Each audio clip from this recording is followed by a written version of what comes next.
ज्ञानदेवम् ओम नमो ज्ञानेश्वरा करुणाकराय दयाळा तुमचा अनुग्रह लाजून पावन झालो चराचरी नमो सद्गुरु कृपया ज्ञानदीपा नमो सद्गुरु सच्चिदानंद रूपा नमो सद्गुरु भक्त कल्याणमूर्ती नमो सद्गुरु भास्करा पूर्णकीर्ती मस्तक माझे पायावरी यावार करी संतांच्या विठ्ठल विठ्ठल विठ्ठल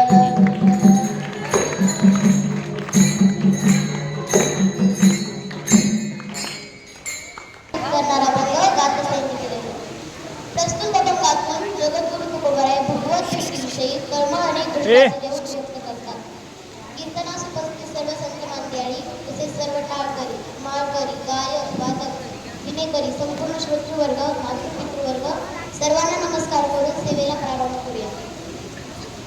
ज्याप्रमाणे एखादी मुलगी प्रथम सासरला जात असताना पुन्हा पुन्हा मागे वळून गाते अभंगाचं प्रथम करते तद्वत माझ्याही जीवाची 30 दशा झाली आहे हे केशवा तुम्हाला केव्हा भेटतील अभंगाचं दुसरं कर एखाद्या बोंबे अशा कासावी सोडून अभंगाचं शेवट कर तद्वत माझ्याही जीवाची 30 दशा झाली आहे हे केशवा तुम्हाला केव्हा भेटतील अभंगाचं ग्रुप कर.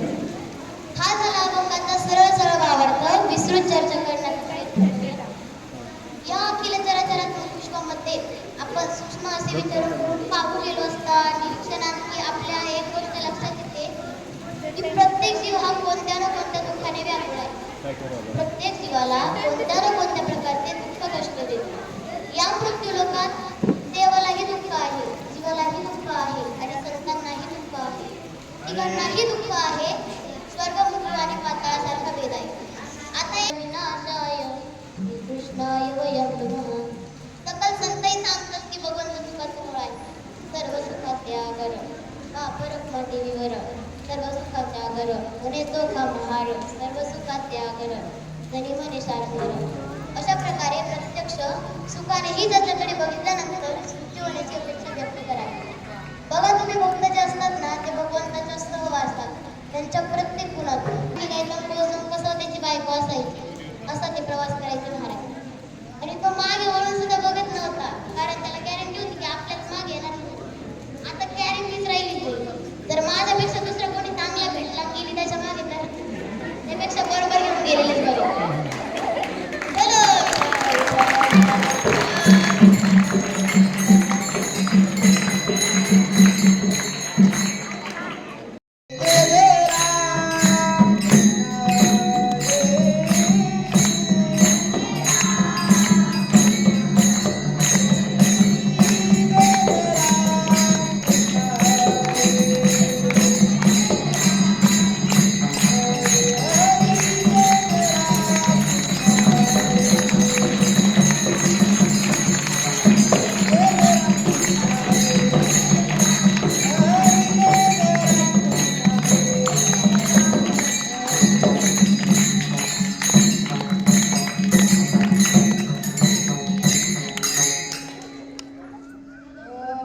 सुंदर ते ध्यान